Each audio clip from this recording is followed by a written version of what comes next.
You're winning.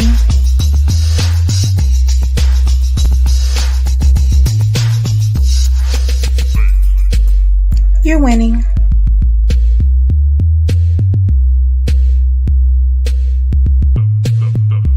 You're winning.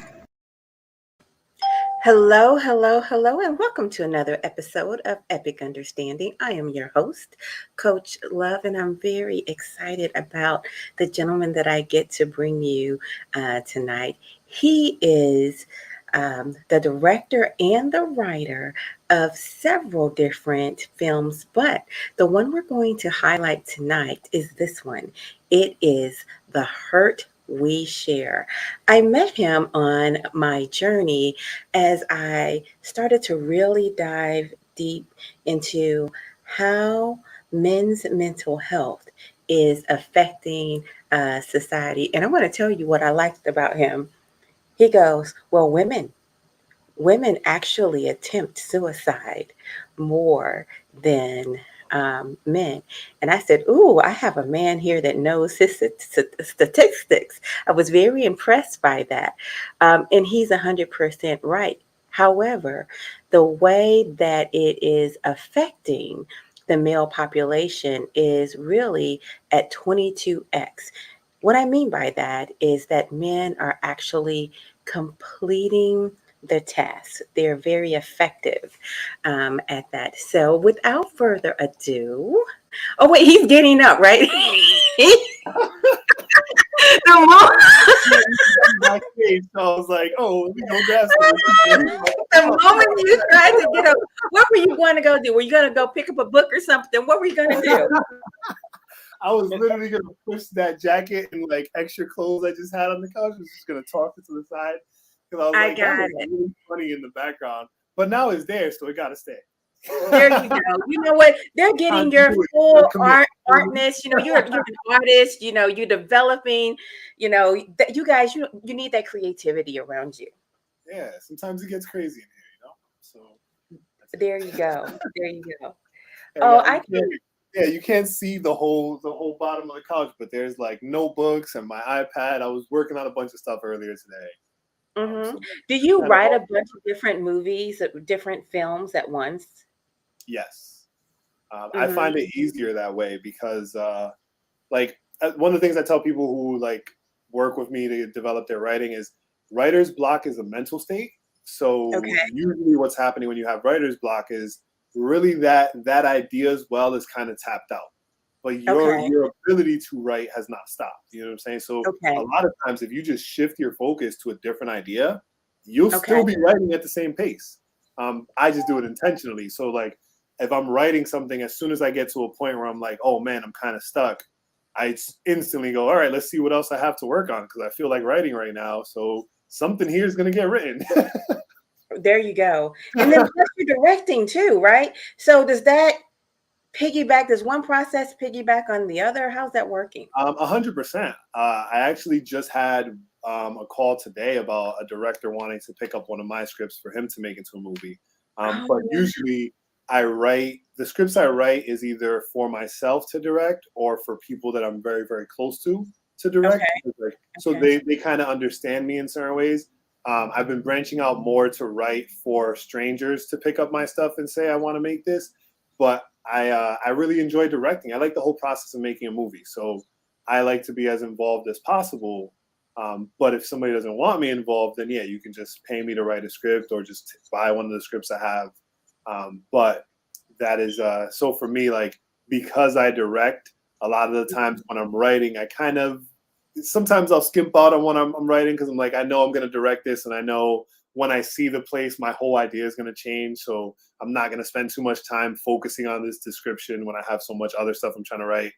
And other times I'm like, man, I know exactly how this has to be directed. So I got to write it down step by step. So this way, if anybody picks this up, they know exactly what's happening because this has to be visualized, you know? Okay. So can you give me, so do you write like the door opens slowly? How does that work? So first thing I'll say very quickly, I don't really write sex scenes. So I'm always blown away when like I read somebody's writing and it has a sex scene and I'm like, oh my God, I'm feeling this. right? Okay.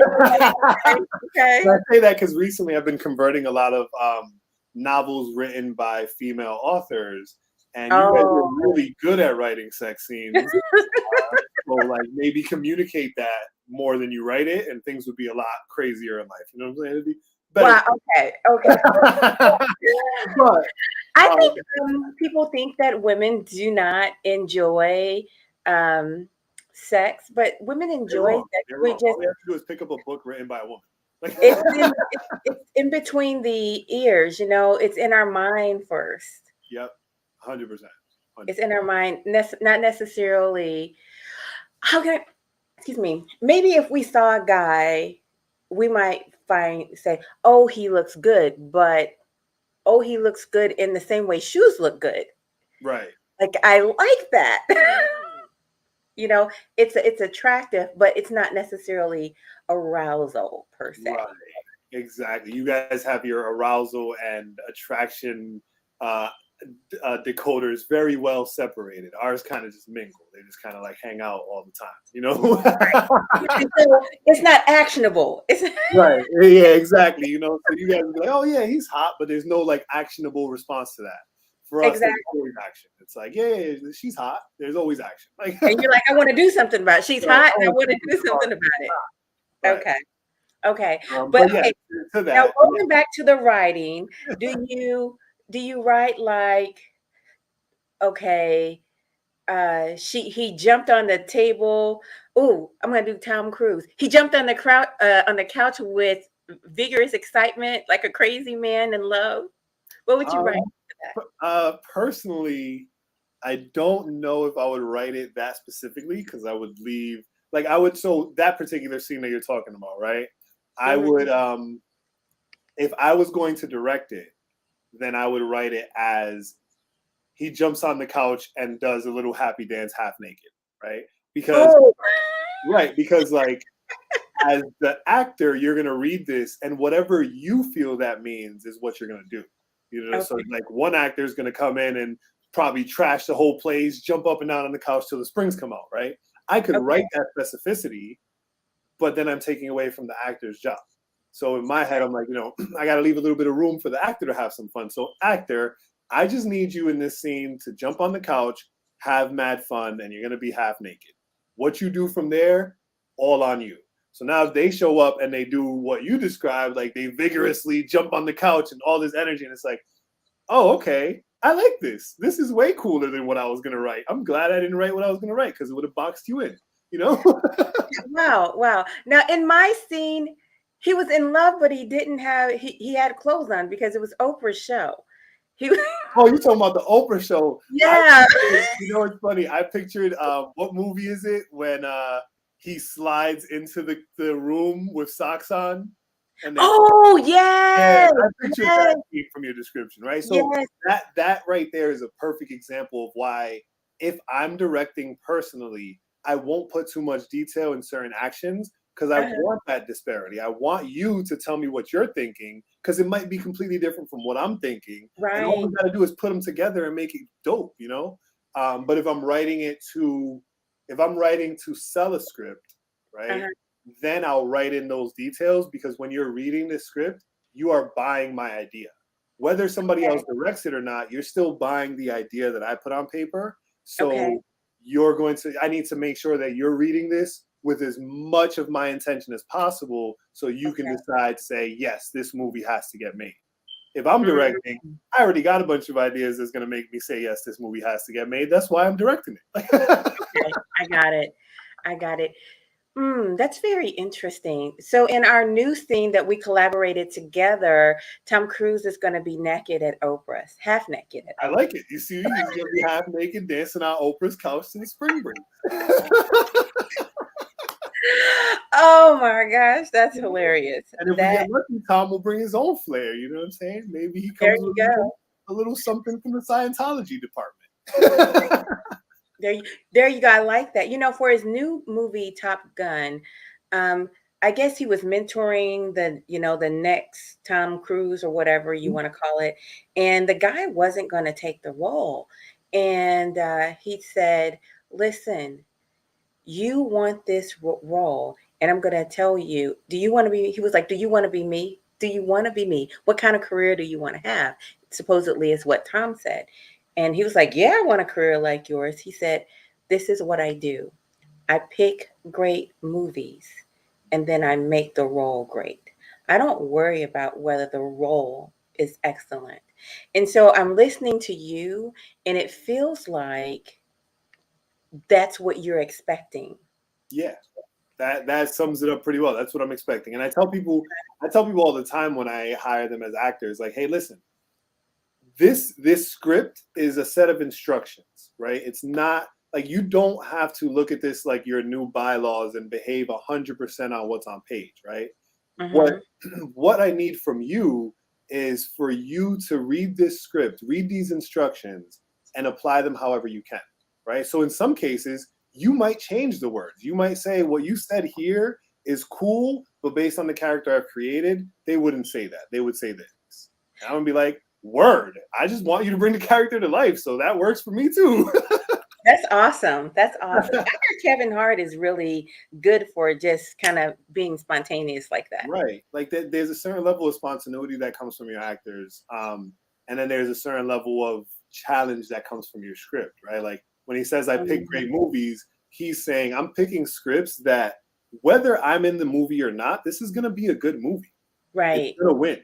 So now what am I bringing to the table to make this better as an actor, right? Like as an actor, you picked up a great script. This script is going to win no matter what. We know this because we have people paying millions of dollars to see if you want to be involved, right? Like they already know this is a winning script.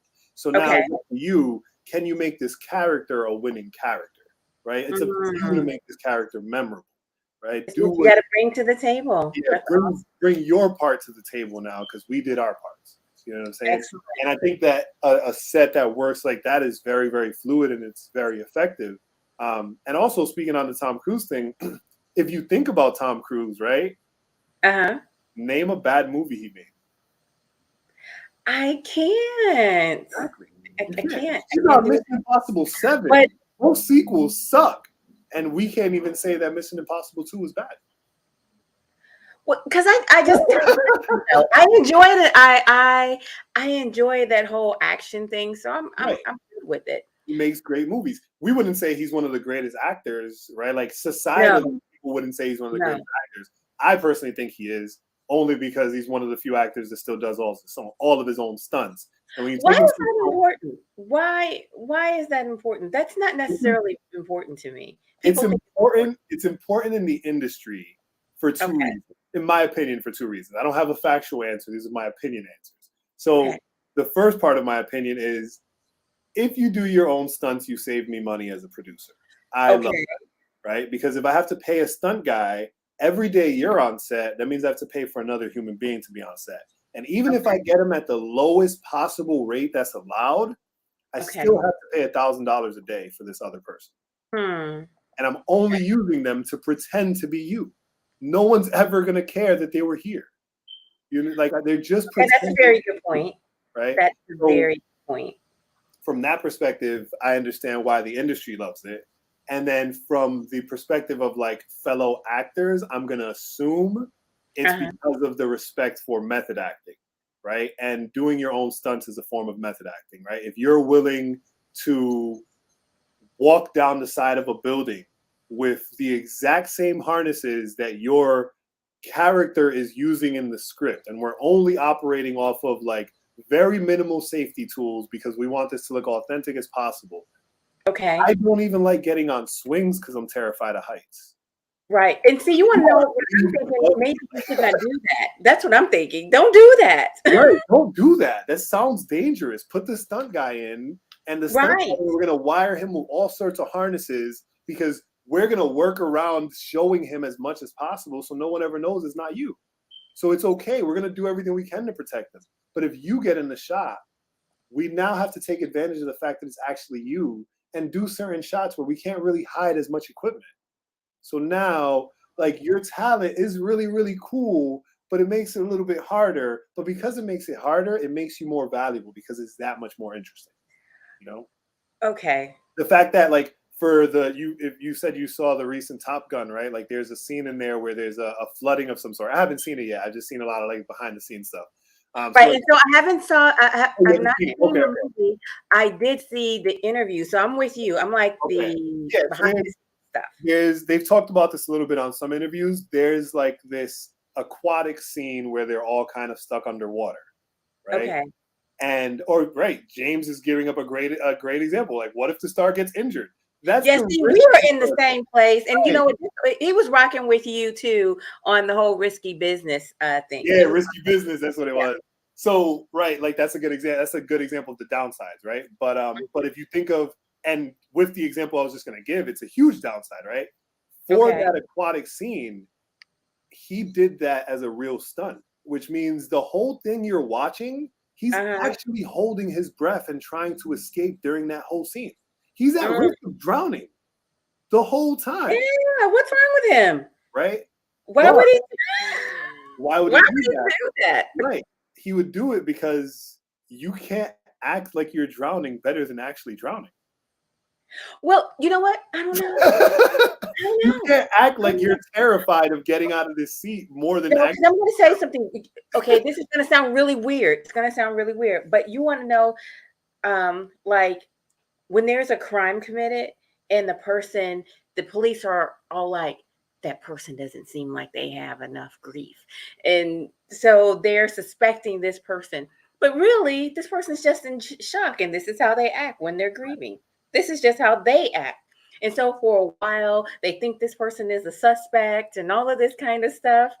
And then turns out they've been chasing their tail with the wrong guy because they thought it was that guy. Happens all the time, right? Like that's the biggest flaw in our court system is that like there's so many there's so many more ways.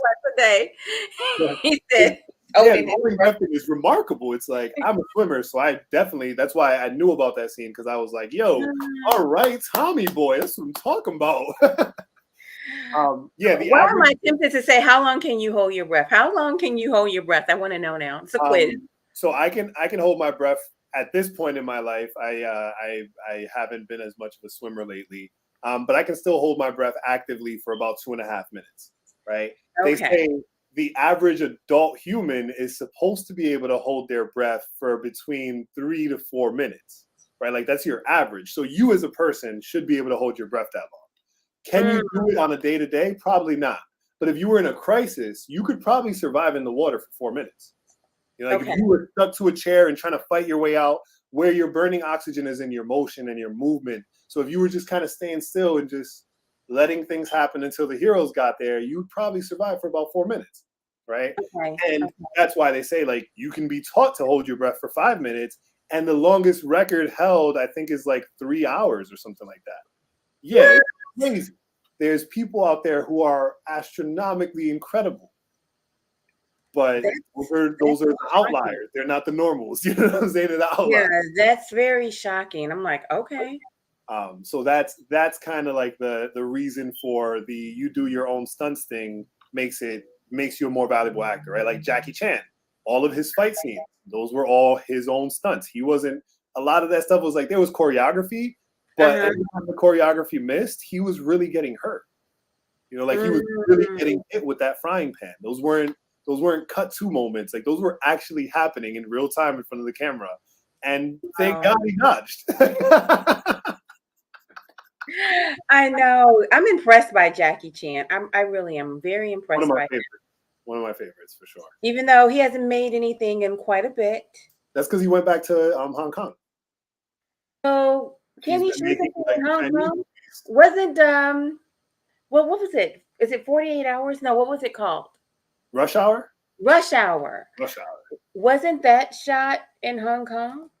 Yeah, but it was an American movie. The stuff he's doing now is like Hong Kong's Hollywood. So like there's movies out there there's movies that have come out in the last 2 or 3 years that he's a part of. Okay. He just never became American. We're just not in on the good stuff. Okay. Yeah. I got it. I'm a fan though. I'll just say it flat out. I'm definitely a fan. Same. Big fan. Now, so since we're just talking about actors, and before we really dive deep into your film, who's your favorite? Who's your number one? First person that always comes to mind is Denzel Washington, for sure, for sure. I think he tops on everybody's list. Yeah, he's also somebody that I can sit back and go, "Have you ever watched a bad movie with Denzel Washington?" Right. Because Right. I haven't. You know what I mean? I've never seen one. My favorite movie with Denzel in it is I think it's called Devil in a Blue Dress. Oh, okay. So that goes back, right? Okay. I think that's like an early career joint. It is. So you didn't think I was going to say that. Yeah. The other person that comes to mind, and shout out Bryce, who's the lead in my movie, for educating me on this, because I didn't realize, like, I knew I was a fan of this person, but because of the roles he plays, I never really thought of myself as a fan, because he's always playing supporting roles. And you're probably familiar with him too, J.K. Simmons. Right? Okay. You know, he plays J. Jonah Jameson in Spider-Man, and he plays like he always plays these roles where he is an assistant character type of person, right? But his supporting character is usually pivotal to the film.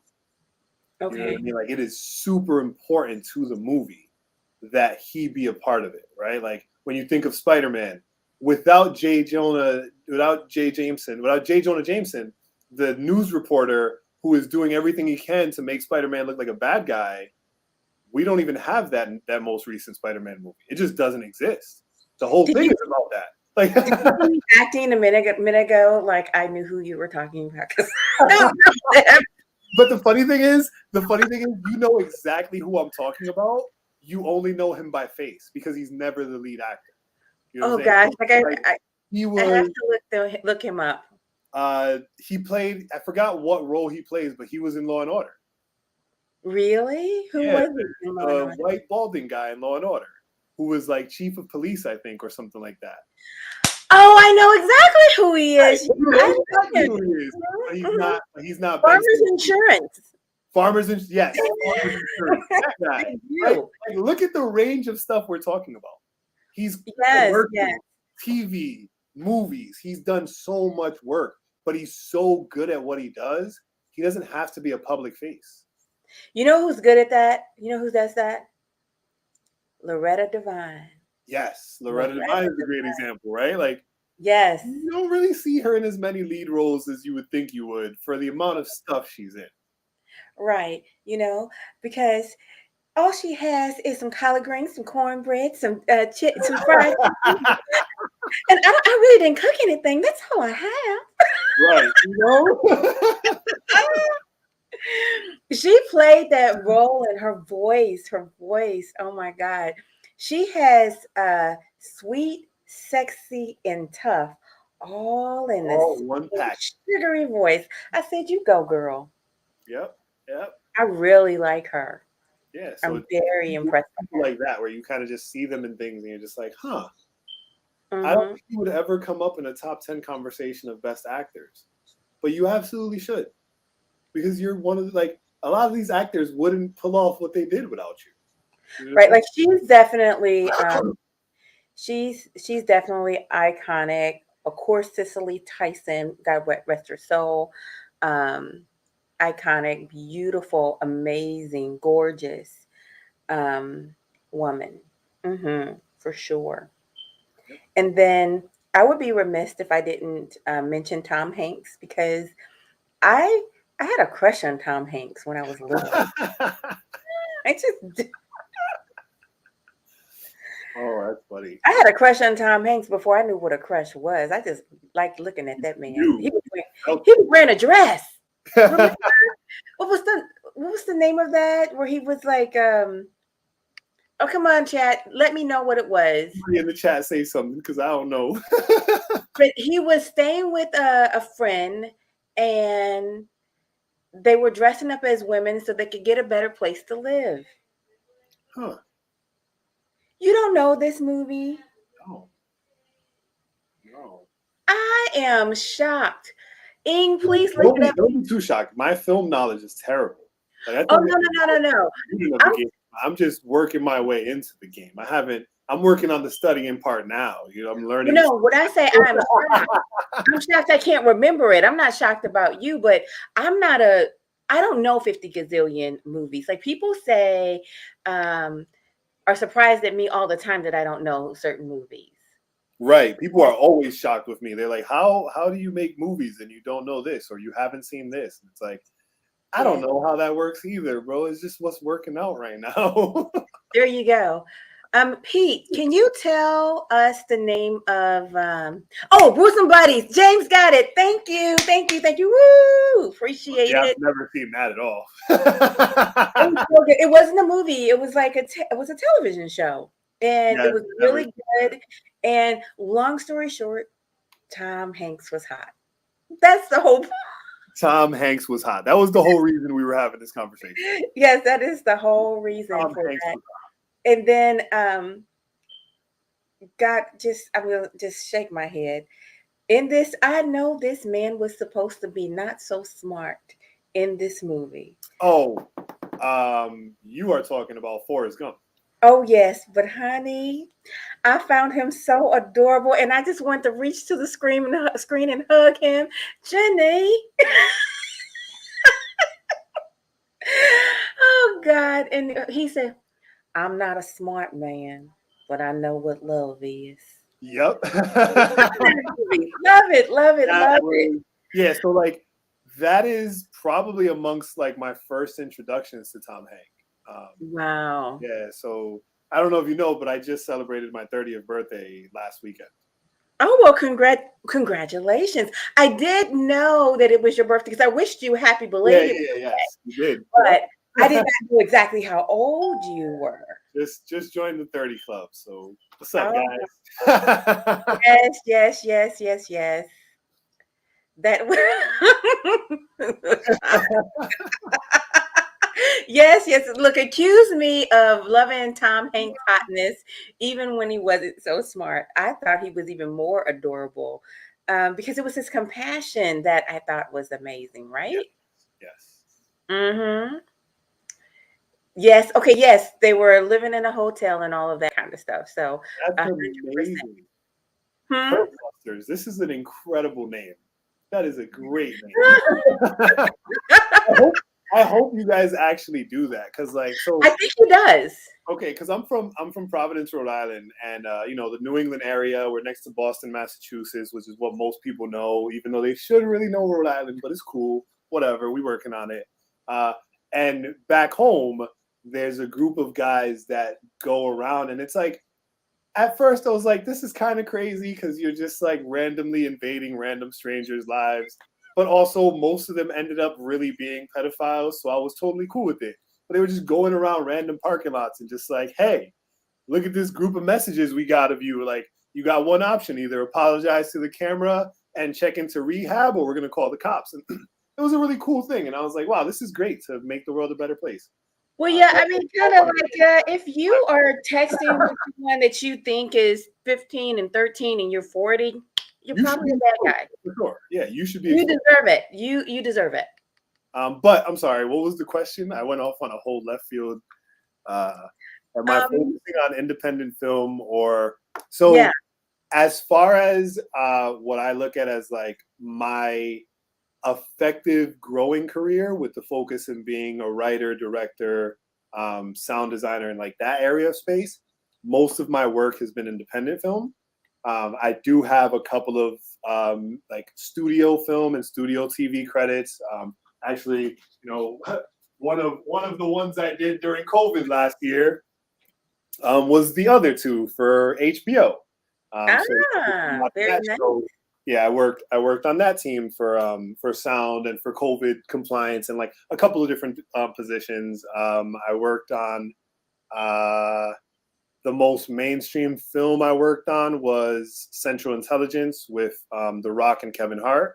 I got to meet both of them, really cool guys, a lot of fun. So I have a mixed bag of experience. The thing is, and I kind of alluded to it earlier, I haven't always been in film. For the majority of my life, I was in music. So I was I DJ'd my first nightclub when I was like 13. Yeah, I know it's been a wild life. I started rapping in high school, started producing. I was on tour by the time I graduated. I did my first 50,000 person like crowd show before I was 16. So like I was very heavily invested in music.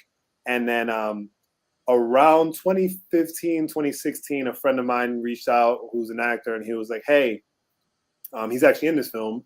His name is Brian Fernandez. And he reached out and was like, hey, I really want to be an actor. I know you're a great writer. We hear it in your music.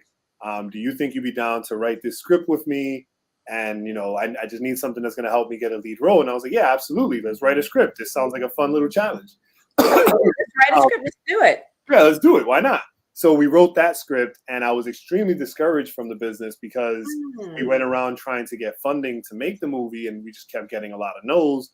It was like, I don't want to do this anymore. I could just keep making music. Like, people don't say no there. You're like, come on, yeah, we like your song. Yeah, so I kept doing that. But then I like kind of got excited about writing a script, and I was like, I'm gonna just, you know, maybe I'll just write a few more, see how it works out. And then, of course, as everyone knows, and as a lot of business people's story starts, the pandemic hit, and my tour got canceled. And since I was no longer going on tour, but I already collected some non-refundables, I was like, I got a little bit of extra money. Let's do something adventurous. Let's make a movie, right? Like, there's not going to be a lot of people in the way because, like, not everybody has schedules and bookings. Everything's getting shut down. Right. Let's just take advantage of this time and make a movie. So, and by all of the actors' accounts, they'll tell you as well, I just popped up on people and was like, hey, I wrote a script. You want to read it and tell me if you want to be in it? And luckily, most of the casting got done that way. I was very thankful. I met some people I met that were just strangers, and I kind of just met them in random places. I auditioned for a couple of people. But for the most part, it was a lot of like people I already had pretty great relationships with that just said, yes, let's do this. And now we have a movie made, and we're working on tons of movies because I ended up falling in love with it during the process. I think that's really amazing. And I'm sure that I'm not the only person who has said this to you, but one day in the future, I see you playing 𝐼𝐿. Listen, I get 𝐼𝐿, I get Joe Budden. There's been a few of them, but you know, bald men unite. That's how it works. Not bald men unite. I got no problem starring in a Shamar Moore documentary. You feel me? Like, oh my goodness! Now you have taken it to the Shamar Moore. Oh my goodness! Now I think, see, 𝐼𝐿 versus Shamar Moore. Okay, Shamar Moore is fun to look at, but 𝐼𝐿 is actually attractive. I don't know. I'm giving you the 411. I'm giving you. I thought you were looking for some reassurance. I was like, yeah, no, I'm giving you information. Like, hey, you know, because it's 𝐼𝐿's mind. It's his mind. You know, he elevates. You know, like for me, I'm inspired by both of them in different ways. You know, like I think one of the things I'm very inspired by with Shamar Moore is his public appearance, right? Like outside of him being a great actor, in my opinion, a great actor, because everybody's entitled to their opinion. So in my opinion, a great actor, seeing him like do what he does in person and as a real person, I think he's great at that. Like he has that fund. It's the baby girl fund. Is that what it's called? Yeah, yep, the baby girl fund, which is like this whole thing that started from him being a part of a show, right? Which is really great. But then on the flip side, like for 𝐼𝐿, like I don't necessarily love his acting, but as far as a person, everything about him, like if I could have a career anywhere near the career 𝐼𝐿 has had, I'll feel great, right? Like he started off as a musician, he did his thing. Yes. So you see, that's why I'm making the connection. Yeah. Then he went into poetry, he did his thing. Then he went into acting, he did his thing, and he just like. Everything he steps into, it just kind of worked out for him, you know? And like, I've always been inspired by him on multiple levels. And of course, like I obviously looked up to 𝐼𝐿 before I looked up to Shamar Moore. Like I was a music guy. Right, 100%. Look, James is gonna nail. Do you look? He's like, You're saying Common is attractive and Shamar is it's- not. That's he's asking you. listen, I'm going to get in trouble. I'm going to get in trouble. Just don't tell Shamar I said that. Ah. As if I don't think he cares. But anyway, it has been wonderful. Listen, I could really talk about movies and film and stuff like that with you all day, but I have to know more about your award winning film. So I got to nail you down on a few things. Let's do it.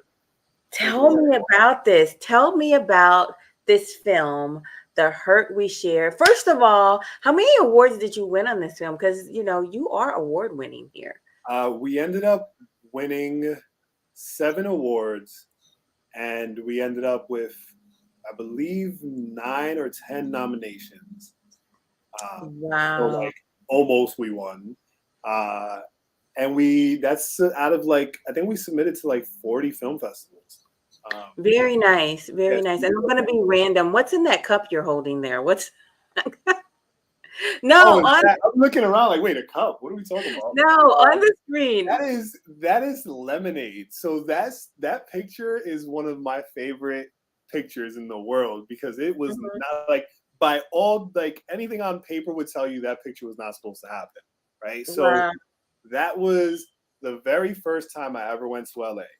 Okay. Which I went to LA with the script for this movie to try to sell it to one of the studios, right? So even though I wasn't in that side of the industry, because of my relationships through music, I had some doors open for me pretty quick. I always tell if you look at me as your ideal aspiration as a first-time filmmaker, don't, because I cheated. You know what I'm saying? I wasn't I just woke up and was I'm gonna make my first film and started from scratch. I had tons of resources available to me from working in music, right? And a lot of that just kind of translated over by itself. I'm very thankful for it, and in no way do I mean to take away from all the hard work I put in, but also there's some of it where it's some of this kind of just worked out for me. This LA trip being part of that, right? So some friends of mine that I grew up with, they started a YouTube channel that ended up having millions of viewers. So they're the YouTubers that they have a mansion house because they all live together. So they let me stay there for a week so I could go and, build these relationships and try to meet with these different places, Netflix, Amazon, all these different headquarters in LA to try to make things happen. So one of the things that ended up happening, because I was still an artist at this time, so I was kind of double dipping, a school asked for us to stop by as kind of a guest appearance. So we go to the school, and they have they're having this whole event to showcase what the school is and everything. So I'm oh, this place is awesome. I love this. This is cool. I'm just hanging out. I grab some lemonade, and then I sit down, and my friend's yo, let me take this picture of you real quick. And when we take the picture, that ends up being the picture with the whole skyline and the school and the pool behind me. And I'm yo, this is going to be my icon picture for the next 10 years. And then I'm going to switch to something else that's going to show me a little more salt and pepper and seasoned. Right. And then when I'm in my 70s, I'm gonna default back to this one. You know what I'm saying? This is who I am, I mean, this picture is the essence of cool. Yeah, and it's just lemonade. It's just lemonade, but you know what? It's got to be lemonade on the rocks. It's classy lemonade. That whole picture. Yes, it's classy lemonade. Come on now, classy lemonade. Okay, I love it. And then it's the look on your face, and then when I match it with the look on his face as well, I'm telling you, I do a lot of promotions for all the things that I shoot, right? And this was captivating. Yeah. It's powerful. That's why I went with that as a cover image. It just felt that cover image is a scene in the movie, right? It just that moment. It's interesting because even from the first day that I put pen to paper to start this, and I say that digitally, I say that metaphorically. I didn't put a single pen to paper. This was all written on a laptop and a phone. No pen. Even from when I put pen to paper, I always envisioned that particular shot. right? Like this like shadowy light over him showing like the sadness, right? But like his sadness in this moment looks like terror, right? Like it looks like you should be afraid of this person, even though you should really feel bad for them.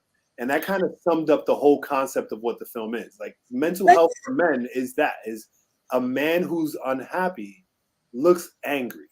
No matter what he tries to do, your demeanor as a man, when you're sad, you look angry. And people who are not ready for angry run from you, so you never really get the help you need. And that's kind of what I was trying to portray with that image. It's like, if you see this image, does he look sad or does he look scary? Because if you look scary, you've made a judgment on mental health in men. Like, I didn't think he looked scary. I felt like he looked brokenhearted.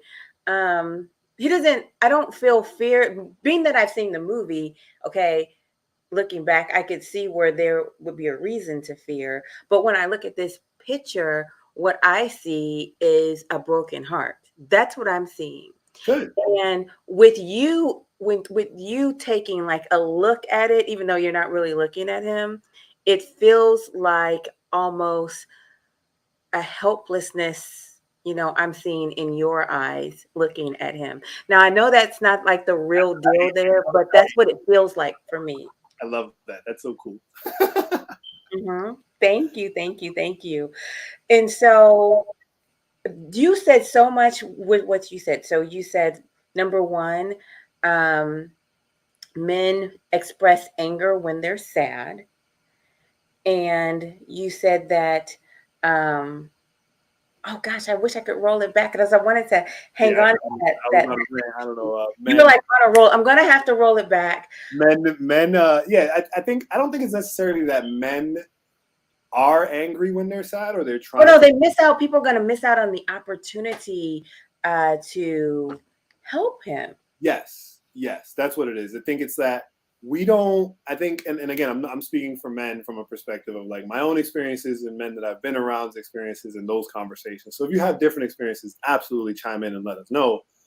But from the experiences that I've had, men who are upset tend to get treated as if they're angry. And once you treat somebody as if they're angry, you've given yourself permission to not have to deal with them, right? So because of that, if you take a public setting, right? If you see a man sitting in a corner with his hand in his face, the likelihood you're going to approach is very low because your assumption is if I approach this man, he might explode because I don't know what he's dealing with, right? Same imagery with a woman, and we're all inclined to go help because we make the assumption woman in need, woman sad, woman not safe, woman also not dangerous, right? But like both people could have the same reaction. We don't know how people's emotions are going to trigger them. We just I always think a certain reaction. I always think approach with gentleness. I don't think non-approach. I think approach with gentleness. That's what I think. And that's the best way to go about it. But it takes a lot to create that because not only are we talking about the people who just have unfortunately negative stigmas of their own and they just decided these negative things, right?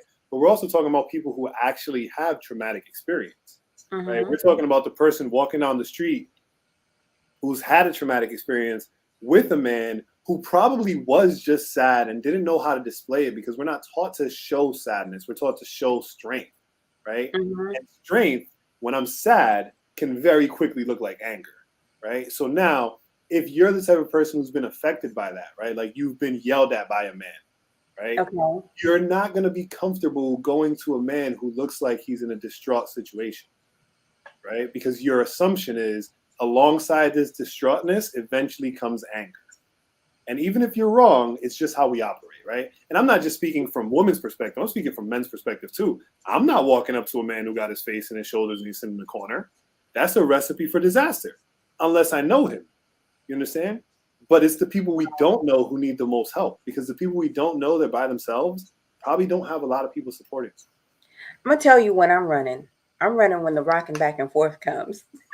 Right. Rocking back and forth. That's a great example. Like rocking back and forth is also an autistic person's go-to. Well, actually, that the shaking and the rock, it's calming. That it's like a self-soothing kind of thing. But for me, that's like It's too it's a trigger, right? And it's right. and like I blame us Hollywood people, right? As much fun as we have with the things we do, I don't think it's our responsibility to do things and make sure that the public understands like we are just pretending, right? Hmm. But on a certain level, we have to be cognizant and aware that what we're pretending can be interpreted as real, right? Like when we think of crazy people, we think of straitjackets. We don't think of straitjackets because any of us have actually gone to crazy hospitals or to psych wards. We think Mhm. crazy because we see the Joker on the movie screen. That's our representation of crazy, you know. So now when you say, oh man, that dude's rocking, he looking kind of crazy, my brain's not going to, oh, he needs a treatment facility and needs some help. My brain is going to, the Joker blew up a building, bro, we out of here. Wow. Okay, so I'm not going. My mind doesn't go to the Joker, but my mind does go towards the ticking time bomb.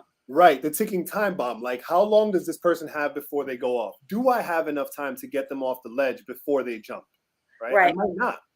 And And what the does that rocking jump makes look me like? feel ill-equipped to handle it. It does. I have to say Yeah, that. and, I and want to I'm give not, a I'm big shout probably out. not equipped to handle it. Right. I'm not a Exactly. professional. I'm not a professional. Exactly. I am not. Wait. Look at all these bald men on this flyer. That's what I'm talking about. Bald is beautiful. Big All ups right? to the ball men. He's Big tight. ups to the ball men. Absolutely. This is a great time for me to remind everybody about the Men's Mental Health Summit on June 18th at 12 p.m. Central Standard Time, 1 p.m. Eastern Standard Time. It is going to be a afternoon to remember. We are not sitting idly by. Just letting things happen. We are taking action, and the Men's Health Summit is just one of the things that we are doing with the Global Positive Masculinity Campaign. We are actively making those videos, speaking into people's manhood so that, you guys know that you can be there for one another and you're not alone. Yes. That's the biggest step. That's the biggest deal. And that is ultimately how we ended up with the title for the film. Right? Okay. Because the title for the film, I think even on the scripts that we have today, they still just say hurt, because that's what it was. It was just hurt. Mm-hmm. And then there was a scene in the movie where Bryce improvised a little bit and he said, "We hurt together." And I was Okay. like, wow, that's powerful. Like you're holding someone hostage and telling them like we're both hurting together. Right? Mm-hmm. And that is how we got to the hurt we shared. That's what this movie's really about. It's about all the pains and all the emotions and everything that all of us feel. All of us have been there, right? Mm-hmm. If you've ever been in a situation where you felt your significant other was cheating on you, right? Mm-hmm. Or you felt threatened by opposite sexes or like whatever gender they prefer being close to them, you felt threatened by that, right? Like you can relate.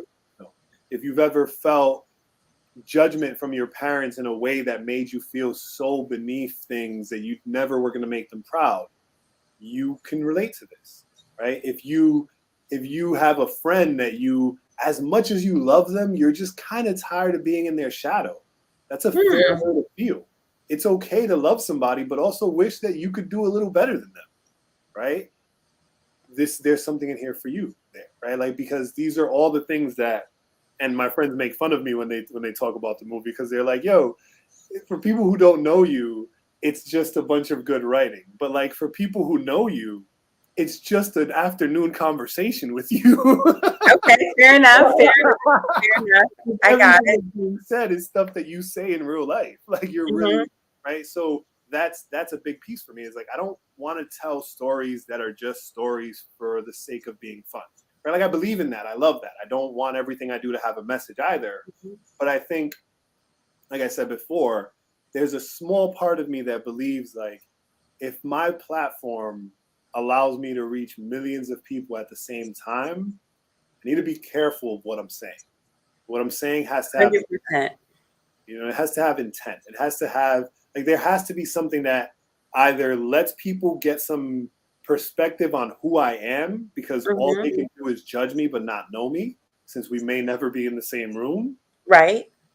Or give them direct guidance that might help them through something they're dealing with, And with her, I like to think that I did a little bit of both, like you get to see a little bit of me, and get to see what I believe. You should do better. Yes. I definitely agree with that. Now, let me say, I don't feel like this movie was exactly like Crash, but it was almost. That's a great example. I haven't used Crash as an example yet. I love that. Go on. Well, I mean, you're feeling me. It was like Crash, only mentally and emotionally for the characters. That's what it felt like to me. Yes. It now that you say that, it definitely has enough elements of like characters being aware of themselves. That like it creates a very similar pathway as Crash, where like all of the people in Crash were very aware of themselves and the problems they bring to the table. They were just trying to avoid it, right? In this case, he's aware of himself and the problems he has to deal with, but he's assigning them to other people. Exactly. So it was almost like Crash, only in reverse. Yeah, I can see that. That's great. That's how it felt to me. And so when people have been asking me about your movie, and when I describe it, that's how I describe it. That's amazing. Like, that's literally one of the craziest. Like, I tell people all the time, like, it's such a crazy feeling, right? Like with music, as many fans and followers as I had in music, and I was Independent Award nominated for that as well. So, as much as I did in that, it never felt as powerful as hearing somebody say, I spent an hour and a half watching something you made, and I think it's as good, or like at least relatable to this other thing that was an hour and a half or longer that someone else made. Wow. That really impacted me. Like, I don't know, just hearing strangers talk about the film means so much more to me than hearing strangers talk about the music. Like, it's so much more powerful. And very quickly, because I saw it in the comment, can I keep myself safe? So I have a twofold answer to that. Yes, you can keep yourself safe. However, I believe people were built for companionship. We're not designed to be our best by ourselves. So you can be great by yourself, but I don't think you could ever be your best version of yourself by yourself. So you can keep yourself safe, but having a village of people that care about you will always keep you safer. That's the deal. To be able to be around people who actually care about you. And I've said this over and over again. We so often want it to be the village that we were born in. Yes. That's what we want. Yep. Or the village we were born without. Tell me what you mean by that. So myself as an example, right? Like I don't have a lot of family in the sense of like cousins, aunts, and uncles and stuff like that, because there was just a lot of turmoil in my family, and it just led to us kind of being a little isolated and separated, right? So when I think of my family, I used to feel like this was a weird thing to say, but now I'm totally cool with it. Okay. The family I'm searching for is the ideal TV family, right? Because in my head, like what we see on screen is written by somebody. And I made this joke to one of my actress friends. She's amazing. Her name is Alicia. She's amazing. And I was telling her, like, as a writers spend a lot of time by ourselves imagining perfect worlds. Right? I see. So if my perfect world that I imagine makes it to your TV screen, what you're getting a glimpse of is me telling you how I feel the world should be, right? So if you look at it through that perspective, and then you go back and say, okay, how did I feel? Oh, I almost used a terrible example. I'm not going to use that example. How did I feel? No, I was gonna say, how do I feel about the Huxtable family? Right, like that was just the first one that came to mind. So Well, like you want to know what? Because leaving they the were good so stuff out of it, ideal. right? Leaving the stuff later on in life out of it. Yeah, Specifically yeah. speaking to the family that you saw on TV that you knew was not real. If you Mm-hmm, ever watched that family and said to yourself, "Man, I wish my family was like that," the writer did too. That's why he wrote them like that. mm-hmm, So mm-hmm. now, if you emulate TV, there's so many things in TV that if we did them in real life would actually make the world easier, right? Like if you look at TV shows and you're like, for us in reality, we're like, friends never make up from an argument like that. But Mm. imagine you did. Imagine you could have a best friend that you could have a full blown blowout shouting match in the middle of like somewhere that really matters to both of you. You storm off and you don't talk to each other for weeks, but then you come together and it's just like nothing ever happened. I don't know. Maybe that happens for people. Yeah, Maybe. it does. It has to happen for people because it's no way that we only make it up. Right? Right? Okay. So for those people that it happens with, are they happier than the people who just cut off friends that do them wrong and never fix Mm-hmm. it? Who knows? But we're giving you these different perspectives, right? So like I say, the village that I never had, because when I look at the people that I look at as family now, Mm-hmm. none of them have my blood. Mm-hmm. Outside of like my direct 5 siblings, like everybody else that I call family doesn't have my blood, right? But like these are people that are actually family. Like my brother just had a baby recently, right? And I call him my brother because I've known this man for over 15 years and I'm only 30, right? And Okay. of Yeah. those 15 years, he's saved my life a couple times and I've done the same for him, Wait, right? what are you doing with your life to Right. Just bad choices as kids, you know what I mean? Right? Just bad Oh, choices as kids. So it's things that I could say like, I don't know, like if somebody who was my blood cousin stepped to Ivan after everything we've been through, like I probably would have to stand by Ivan. mm-hmm. You know what I'm saying? Like I wouldn't be able to stand next to my blood cousin.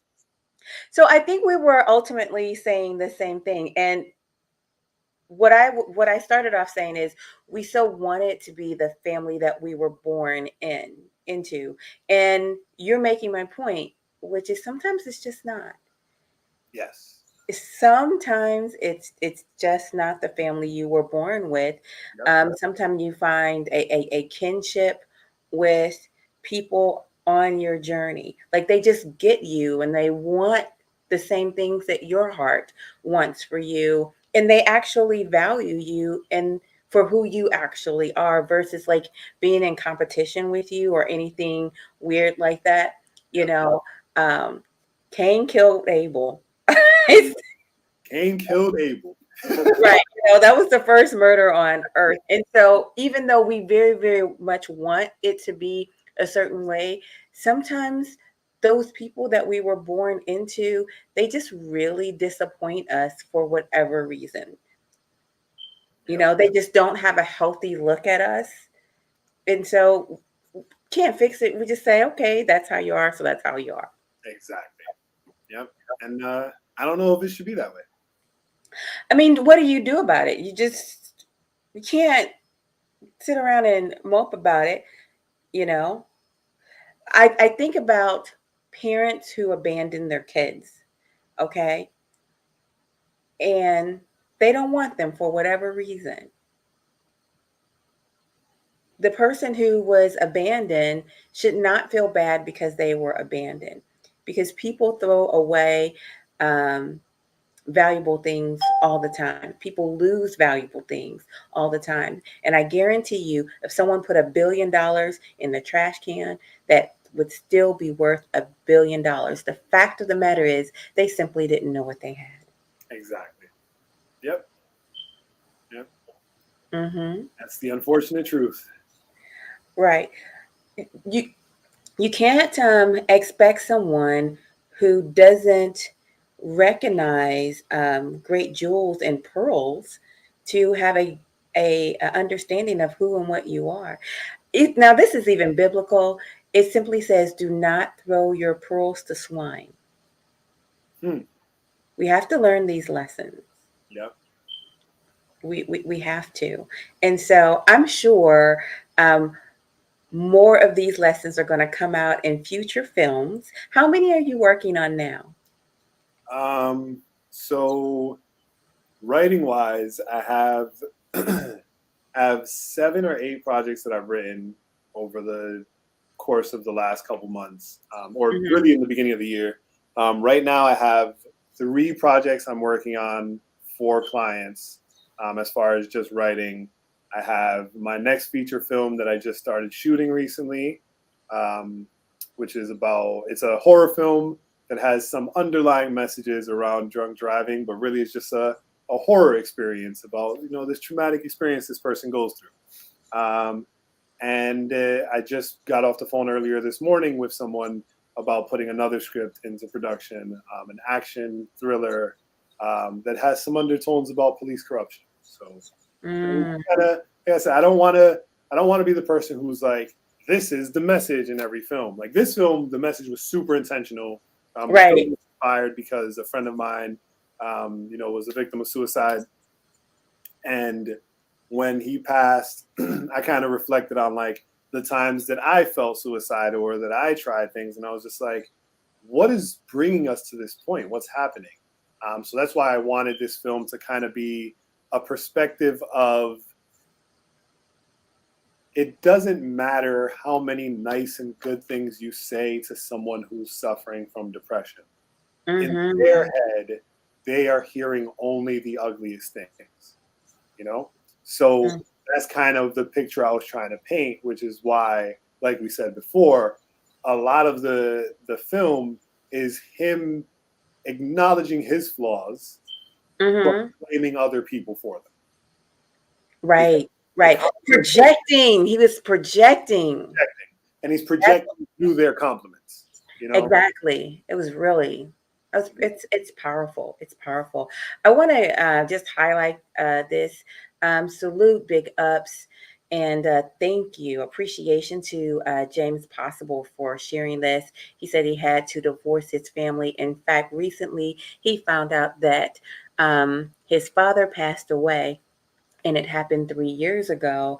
Um, I um, I really get how that can be very painful, and it's like, I got to figure out how to feel. But this is my thought process when it comes to something like this. Whether someone gives you up for adoption when you're a baby, or they basically abandon you and give you up for adoption when you're up in years, the idea that you're still supposed to long for that person is kind of ridiculous, because no one goes around saying, hey, to adopt a person, are you going to your birth parents' funeral? Or I'm not telling people to be disconnected. I'm just saying it's a different way to look at it. If someone decided they didn't want to be bothered with you, it cannot be pushed upon you as an adult to go chase that person down. They didn't want to be bothered. It's okay. They had their reasons, and I'm going to, live my best life going forward. I'm not going to be so caught up in why that person decided I wasn't important to their life. It's okay. Cherish the ones who actually love you. That's, what, really, that's my bottom line. Cherish the ones that actually appreciate who you are. Message. That is today's message for sure. Exactly. 100%. 100%.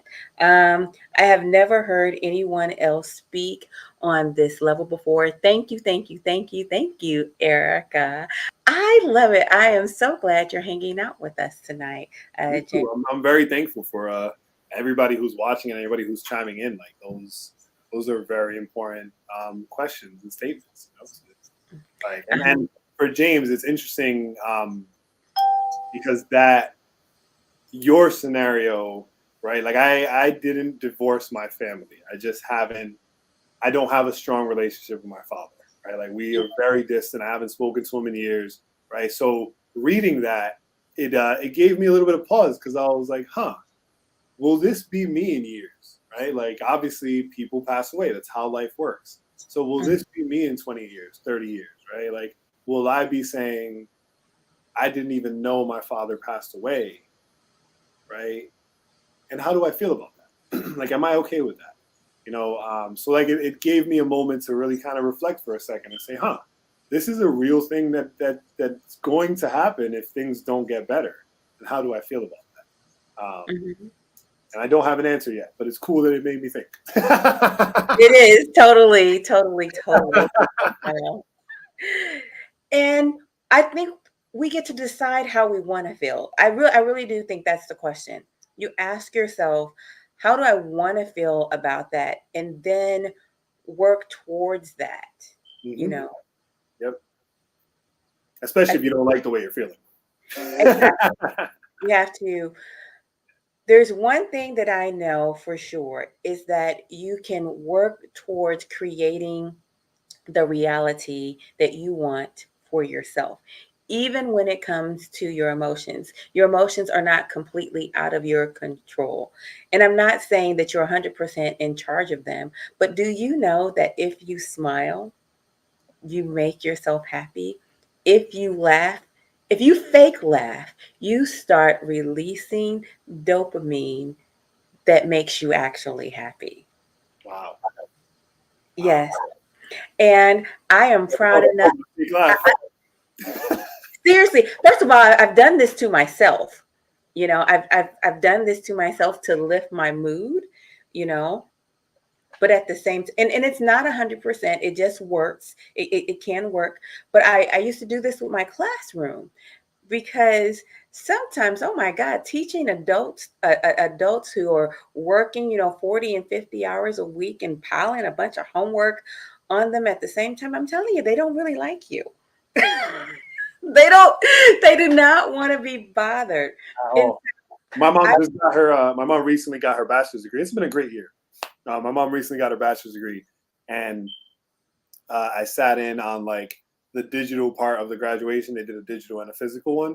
So I sat in on both because it's my mom. I love my mom. So I sat in on the digital one. And that was really, and it's fun to hear you say that, because that was like a fun part of the conversation, was hearing her teachers talk about like her as a student, and and like hearing my mom and recognizing like the times that I would call her and seeing her frustrated and like, wow, like this is hilarious. You're a student and your teacher is like your age. So like this is really just like an adult schooling you, which is mad uncomfortable. Like right. And so there's like a lot of barriers you have to break through. So just think about the adult student. 9 times out of 10, they're working 40 to 50 hours per week. They probably have a kid of their own, maybe two or three. Then they have all the bills that go along with being an adult. There's car problems, and then there is relationship problems. There's just a lot on this individual. And so when you're trying to force, the details of whatever subject matter that you're going over in your head, and either the classes are early in the morning or they're late at night, both times they're already tired, they kind of don't want to be bothered.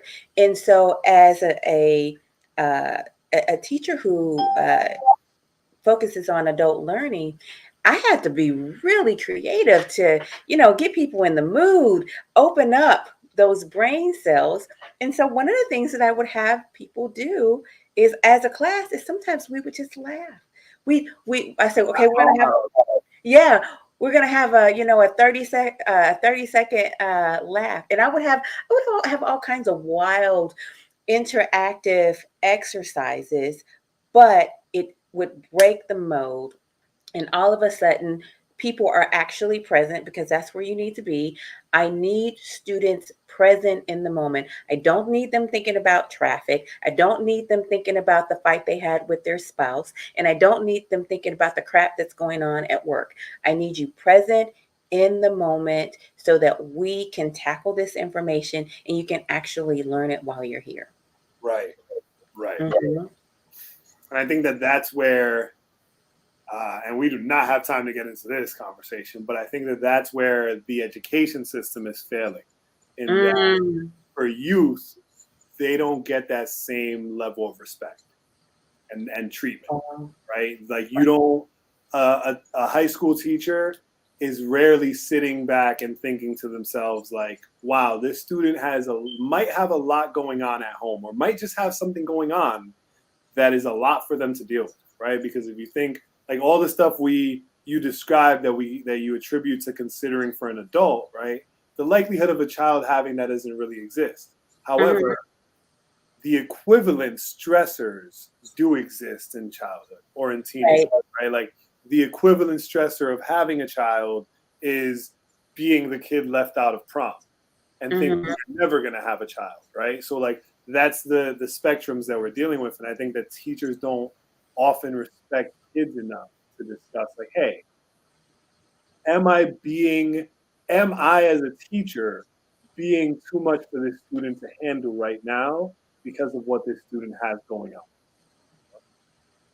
Possibly, possibly. I just want to give a big shout out to all the teachers who do morning meetings with their students.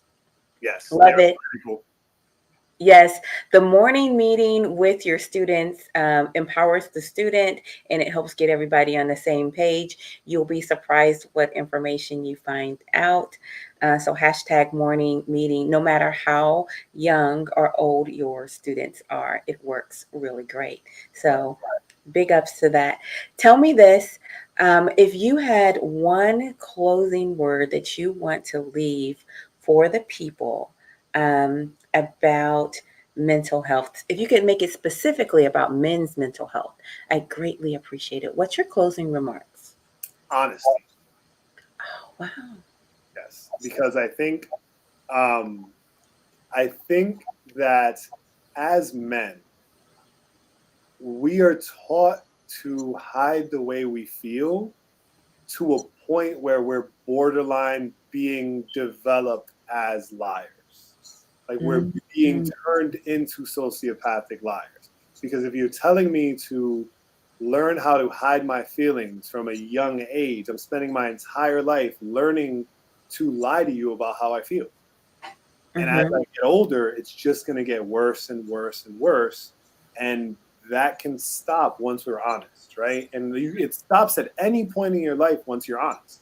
Once you say, this is actually what's going on, right? And it can be scary because for a lot, again, like just in the way that we're raised and we're taught, Mhm. a lot of these things are embarrassing. A lot of them are beneath us. A lot of them are not worth your time or worth someone else's time to bother with, right? Like you don't want to bother somebody with what you're feeling, right? Even myself to this day, right? Like as someone who advocates for mental health, as someone who speaks for mental health, and not like mental health is my biggest focus. I'm never gonna lie about that. It's not the only thing I focus on. It's just something I like to talk about. Um, Even now, I still have primarily women who will tell me you're being too emotional when I open up about something, right? And it's like, what does it mean to be too emotional? Is there a limit to emotion that you can share? Is it a limit to emotion that you can cap? Am I allowed to say you're too emotional if you behave a certain way as a woman? Like these are the different parts of the conversation that need to happen, but it all comes down to honesty. Because the only reason you're saying that I'm being too emotional is because you're not used to people being honest about how they feel. You're used to people either sugarcoating it or hiding it or just not addressing it at all. So I think my closing remark in that sense is, yeah, honesty. Just we just all have to learn to be honest with each other. One, because lying is mad work, and I'm too lazy for that, so I'm not going to do it. Like I rather deal with the consequences of being honest than lie to you and have to deal with me trying to deal with this lie I created. It's a lot of work. I write stories for a living. I know how this goes. Wow. Wow. And you want to know something? I want to just hit the undertone of that because I don't think you are talking about lying as in being dishonest in a traditional sense where you're hiding something for your own personal benefit. I feel like you are saying be honest about the rawness of who you are, what you're feeling in the moment, and what you're going through in the moment. Yeah, but and this goes into, again, like James is saying, between the ages of 3 to 5 is usually when we're told to suck it up. Stop showing how you Oh feel. yeah, don't that stuff about don't cry. I don't ever think that either a woman or a man, no one should tell a kid, Don't. don't cry. Right. You Right. know. But with that, what I'm saying is there is a gain to that lie that's being told when we don't cry. The gain is your respect for me as a man, because that is what society has taught us. I will not be respected as a man if somebody hurts my feelings in public and I start crying. Right? But is crying not a fair response to something that hurts my feelings? It is, right? It's an emotionally fair response. Like, one of the biggest things that I talk about with like some of the younger kids, like I mentor every now and then, when my uncle passed away, my favorite uncle, my mother's only brother, right? Like a man who was there for me, raising me from the moment I was born. He passed away when I was 16 or so, right? And I didn't cry at the funeral. Okay. Because from the moment he died, I was now the man of the family. You know what I'm saying? Like, I had to be representative of strength, solitude, structure. I could not cry. I could not show that weakness because I have 5 siblings who are feeling weak right now. And if they're feeling weak and they see me feeling weak, it's going to be chaos. I have a mother who's falling apart right now because her brother just died. If I start showing weakness, my mother's just going to collapse further down this cycle. So as a man, I got to show this strength and stand strong, right? The benefit there for me was how everybody would see me. That vision of me as part of the family wasn't going to be broken by me crying. That was the benefit to my lie in that moment. My lie in that moment was how I was feeling. I was devastated, you know? So I think we're saying the same thing. I feel like we're saying the same thing. I just want to know, who told you that you had to do that? Who said that to you? I think that's the beauty of the whole situation. No one person told me. I couldn't attribute this to one person. I could attribute it to everyone, all genders, your whole life. You know, like a teacher telling you, hey, don't cry. You have to just learn how to share a little bit better. We're going to teach him how to share, and having a conversation with this other person about sharing because I cried that somebody stole something right out of my hands, right? As a 4-year-old, right? Like, those are the examples where it's like, who do you blame for that? You know, this female teacher, do I blame her? Or do we blame the people who taught her that men shouldn't cry or that boys don't cry? Right? Like, how far deep does this cycle go? So I think what I'm hearing is it wasn't necessarily taught, but it was caught. Right. Well, it was, yeah. It's caught because it's something that's just kind of being spread across the board. It's not necessarily intentionally being taught to you. Yeah. So that's a good way to put it. Caught, not taught. Yeah. Right. It's in the atmosphere, and you can just, it's palpable. You can pick up on it. Yeah. Like a dog showing his teeth to defend himself, right? He didn't come out the womb showing his teeth. He just realized at one point, like, if I show my teeth, certain things won't bother me. You know, so if I got to stay alive in this wild, yeah, I'm going to show my teeth. You know, if a human being does something towards a dog that a dog wasn't prepared for, he's naturally going to show his teeth because it's just something that they learn. And just, you just like, right? Like, this is the equivalent, and as unfortunate as it is, but this issue is the equivalent of stopping a cat from chasing a mouse, right? It does not matter how docile your cat is. It does not matter how great of a cat it is. It doesn't matter that it's never done damage to anything or any person in the world. The moment your cat sees a mouse, he turns to a ravenous murderer and he's going to destroy it. You didn't teach him that. No one taught him that. It's just something that he's caught, right? And maybe he caught it from looking at the stray cats he can see out the window, chasing for food, right? Like, who knows where it came from? But it came from, you know? Wow. D Nice, you're just getting here. I'm telling you, this is one you want to rewind. It was super good. Definitely Thank you, very. James, for sticking around. I saw he just said he's heading out. Thank you so much. Yes, we're wrapping up here ourselves. You know what? You opened up a can of worms right at the end, but I appreciate. I tend to do that. I get warmed up, I rev You up. know, No. yeah, I appreciate that for sure. I think Vega. I'm just gonna have to say you're one to watch, right? I like to think so. Watch. We got to keep our eyes on you. We got to keep our eyes on you. So, listen, thank you, Vega, for spending time with us tonight. It's been absolutely amazing. Please do come back. And then I want to thank my audience for hanging out with me tonight on this wonderful episode of Epic Understanding. If you like this content, please do support us. Every little bit helps. You can cash app us at $Epic Understanding. We greatly appreciate that. Do not forget to hang out with us on June 18th for our Men's Mental Health Summit. And then another note, we have the Juneteenth celebration on June 12th from 2 to 3, from 2 Central Standard Time and 3 Eastern Standard Time. If you don't know what Juneteenth is, it is the day when all of the slaves finally fully understood that they were free and the North was able to defend their freedom. So that is a really big deal. Vega, look, Vega's looking off to the side. I'm gonna be honest. I'm looking to the side because this is the first call that I've ever had that my dog does not try to jump into the call. So I was kind of shocked, and I look over and he's fully asleep, but it's still weird because he usually as soon as the phone rings in my house, he comes running to be next to me. It doesn't matter what I'm doing, he wants to be in at least for 5 to 10 seconds, get his quick whatever words or looks he's involved in, and then he's out.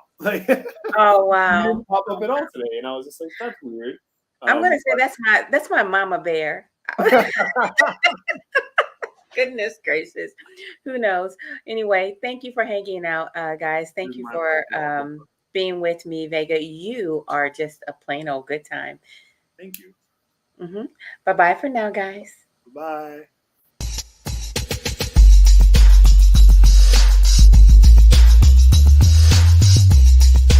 You're winning.